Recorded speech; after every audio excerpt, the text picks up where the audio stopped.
Good morning, Rebecca Vigus, the writer whisperer, here from a slightly overcast Kentucky. Hope you are all well this morning and have your cup of tea, coffee, juice, water, whatever it is you're drinking. And we're going to talk about your fears. Oh, wait, really? Fears? Yes.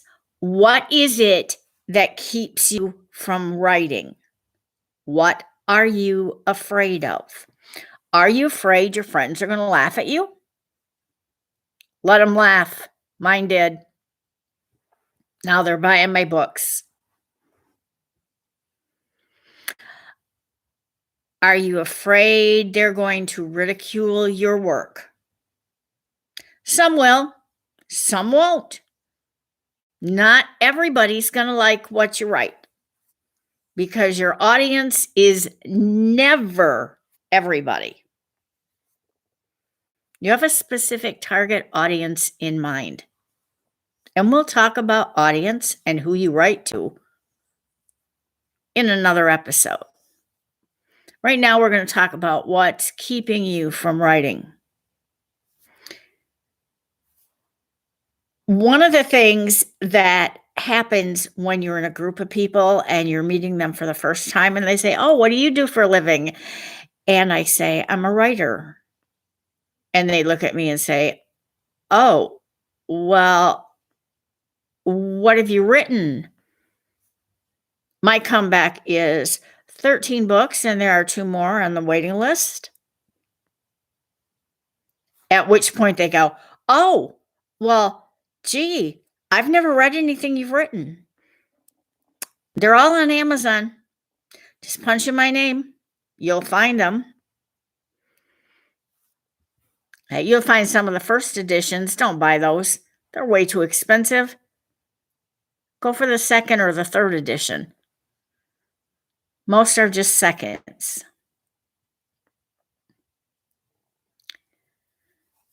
But seriously, people think writing is a joke. It's not a joke. It's what you do.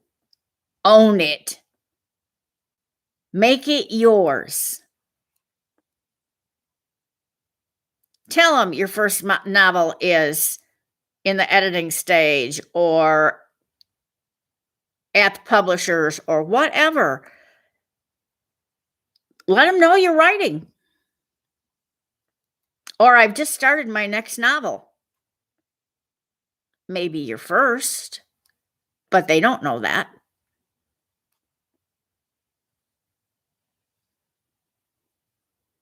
Take the naysayers out of your life. If your family and friends don't support you, don't talk about it around them.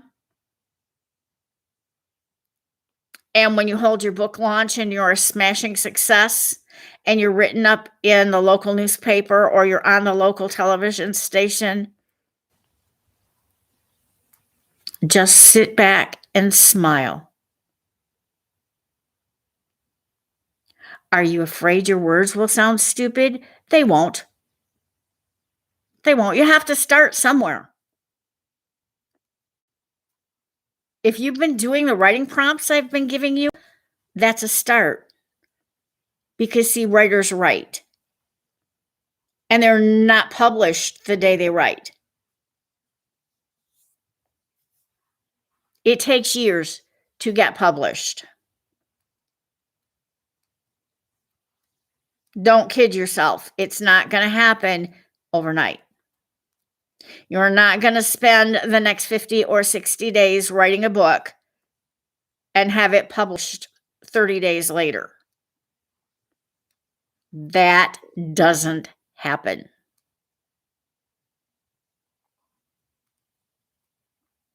Not even if you go the self-publishing route, because you need an editor. Oh, wait, the editor's got to have at least 2 to 3 weeks to read your book and put in all the edits and their comments and everything else so that when they give it back to you, you'll know where they were coming from or what they saw. Beta readers. These are the people who read it to find out if it's any good. And they'll usually give you a 1 or 2 line comment that you can put on the back of the book. Oh, wait, you didn't know you could do that? Yes. And then beta readers, because they've read for you and they also would love to see their name in print, get a free copy. So limit your beta readers to about 10.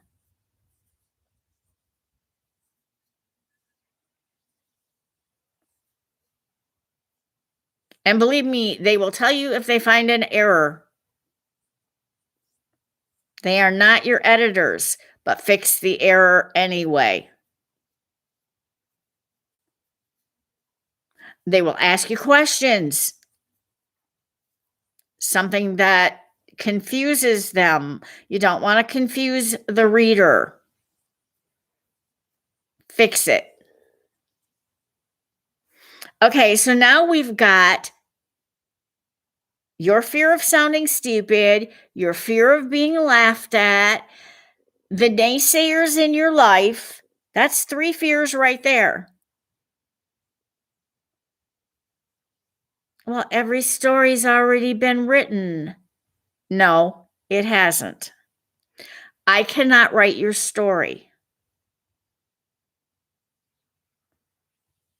because I don't know it.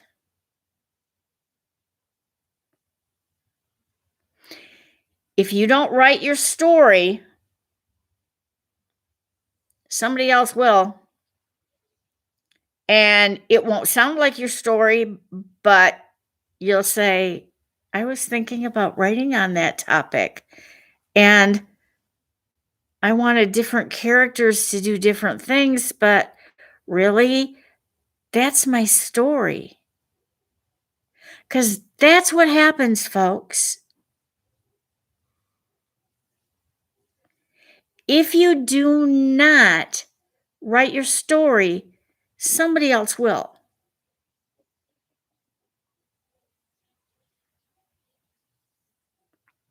It's like the prompt I gave you that came out of the newspaper about the lady being found dead in her closet because she didn't show up in court. I'd like to write a mystery around that. I haven't done it yet. Part of why I gave you the prompt, because if 10 of you write the story, it will be 10 different stories. The settings will be 10 different places.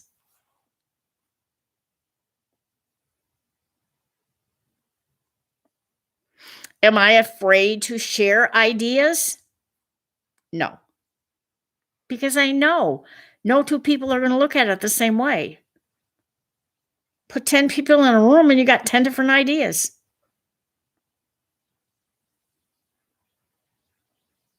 Why would I be afraid to share ideas or writing prompts or anything else? My big thing is own your writing, because that's what you do. Do it every day so that you've got lots of practice. Follow whatever story prompts you can get wherever you can get them. They may not go any farther than 2 or 3 paragraphs because you have no idea where they're going or why you even started it other than it was a writing prompt.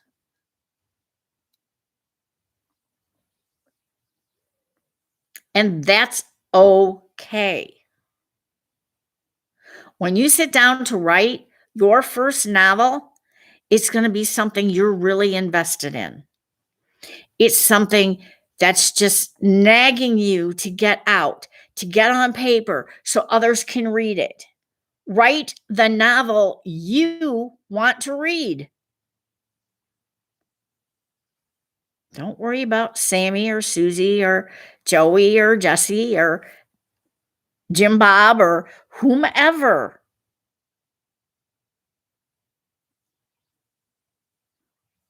Write the novel you want to read. You've read dozens of novels in your life, probably hundreds. Some were read for school. Some were read on your own. Some were read because somebody recommended them.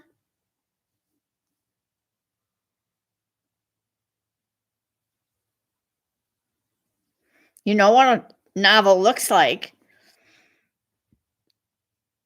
You know there are some that are really bad and you could do better. You know there are some that you aspire to be like.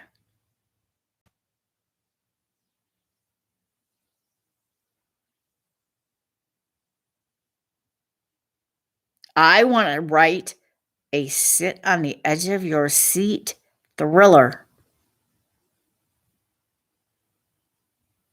Like what happens next? And I can't stop reading because I have to know. So at 3 a.m., I'm still turning pages.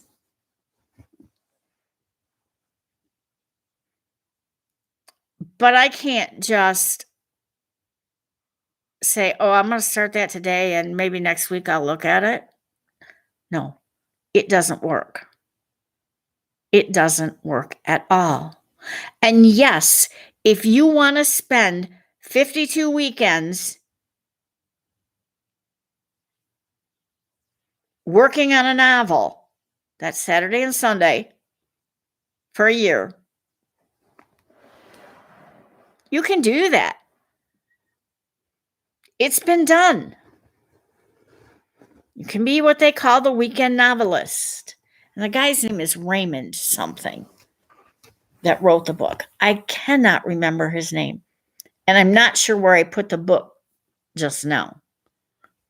Generally, all my writing books are together, and right now they are not. Partly because I'm cleaning out my office. Imagine that. You need to do something. Please, please write. Please do it every day. Find the time. Get over your fears. All writers have them. My biggest fear was when I sent River's Edge, back then it was called Cold Case, Let Sleeping Dogs Lie. When I sent it to the publisher, and she was getting ready to send it in, and I was still making changes. And finally, she said to me, get out of the novel.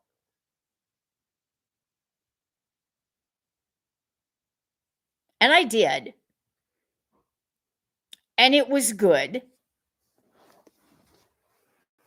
It was a great first in a series. In a series that was originally going to be 3, a trilogy, ended up being 4, and there's still more to write. But officially, it's done with 4. And there are 2 spin-offs. So officially, the complete set is 6 books. Wow. That wasn't where I thought it was going. Not in the least did I think it was going to be 6 books. And I know there's at least one more spin-off and one more novel. Like, whoa, back up, Jack.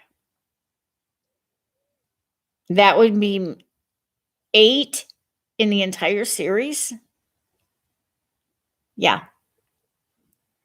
They're not coming anytime soon. I'm writing other stuff right now. I have a book I'm working on. I have 2 that are partially finished. I have 2 more that have starts. 5 right there.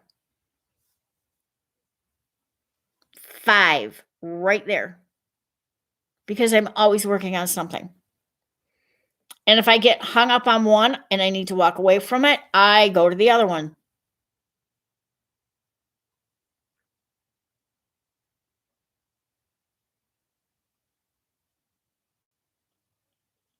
Writing is continual. It's a process that doesn't stop. And I'm not afraid of it anymore.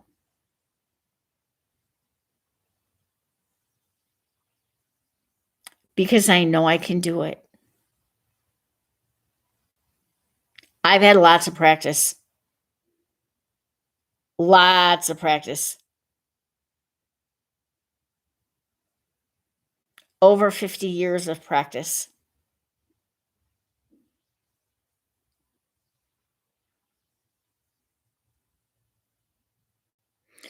I know each and every one of you, if you pick up your pen, start writing your 3 pages every morning as morning pages, and brain dump everything in your mind. Just write. It doesn't matter. No one's going to read it. Just write. That's where you start.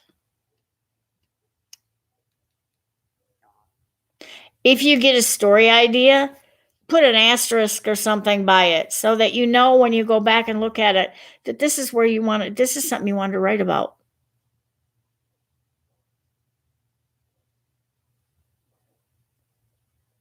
Lots and lots of things you can write about.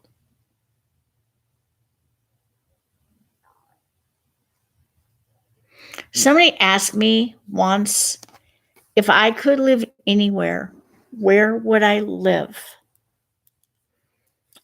And I've been writing this same thing since I was about 12.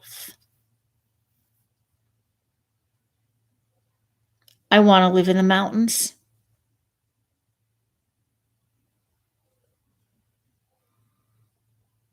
In all honesty, I want to live in a holler.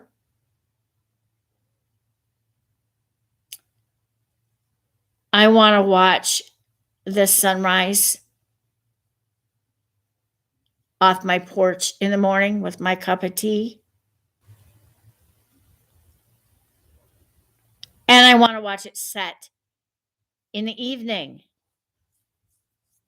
probably with another cup of tea or a bottle of water or a glass of wine. I want to watch the deer in my backyard. And I want to feed all the stinking birds. But that's where I want to be. Oh, wait. I live in the foothills of the Cumberland Mountains. In a holler. I'm the next to the last house. It dead ends at my neighbor's.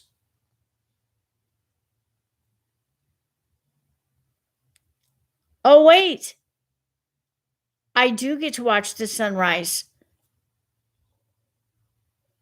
on my back deck if I choose, or from the spot where I'm at right now because I have a window wall in front of me. Yes, I've seen deer and rabbits, and the squirrels drive me crazy, and birds. Lots of birds. Falcons, because I have 2 neighbors that are falconers. So I've seen their falcons. I've seen other falcons too. I've seen the occasional eagle. Lots of cardinals. Lots and lots of cardinals. Woodpeckers. Hummingbirds. They're all here.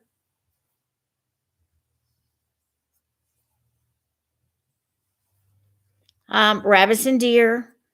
I've heard a couple of years ago there was a bear coming through the neighborhood. A mother bear and 2 cubs.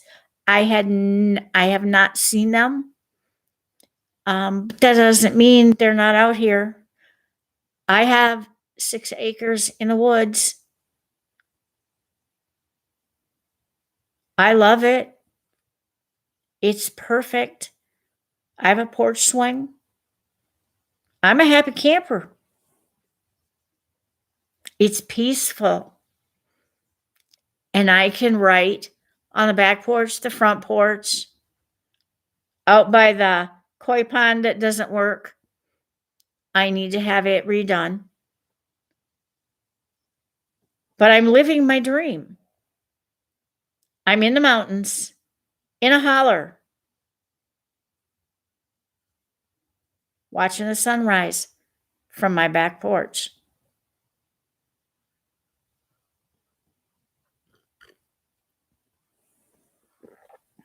Where is your ideal place?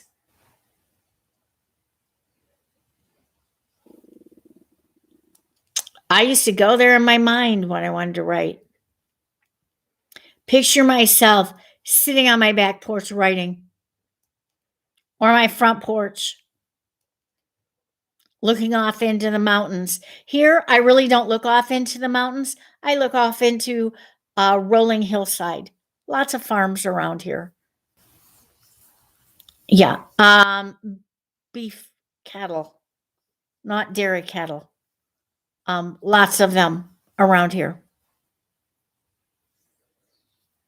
Lots of corn grows around here and soybeans.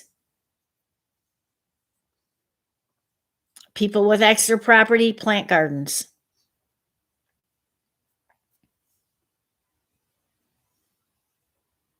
So I put today's writing prompt below with where you can contact me if you should choose to do so. Again, I borrowed from Bonnie Neubaur, and it's called Far, Far Away. And I love the particular page for this because it's got little flies all over it. Yeah, I love it. Think of a person who really bugs or annoys you. Someone who's out there hanging on your very last nerve. Think of a place you'd like to send this person. Then mentally send them there. Keeping that in mind, start with the postcard arrived. Where did it arrive from? What did it say? Then there's a next step. I just did that next step for you, but I need you to do it. After you finish the postcard, take the next step and describe the ideal place to write. Where would you go for your ideal place to write? Some of you are headed to the islands. I got that. Be very specific and detailed about where you are going to write. Then go there in your mind the next time you sit down to write something. Your morning pages, the next writing prompt, the next chapter of your book, the next poem. In your mind, go to your ideal writing place. I remember for a journalism assignment in feature writing, the professor asked us to describe where we would be with our writing in 5 years. And I did, and it wasn't the mountains.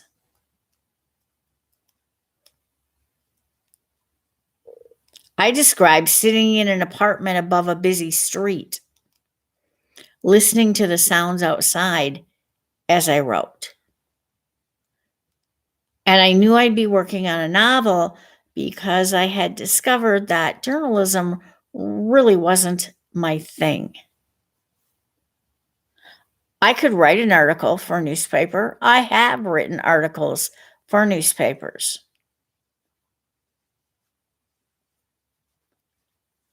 They're not my thing.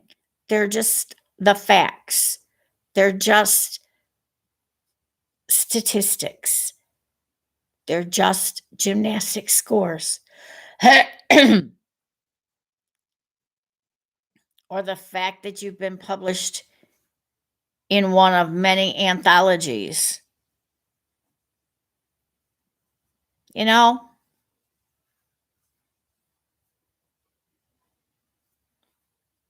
Or a big article when both your niece and your daughter are in the same competition called Stars of Tomorrow. And they're both dancing. And one places in the top 3 in her category and can go on to national finals. And the other misses the top 3 by 2 points and doesn't get to go on. Neither one of the girls went. But it was great for them to be in competition. And it was a great experience for both of them.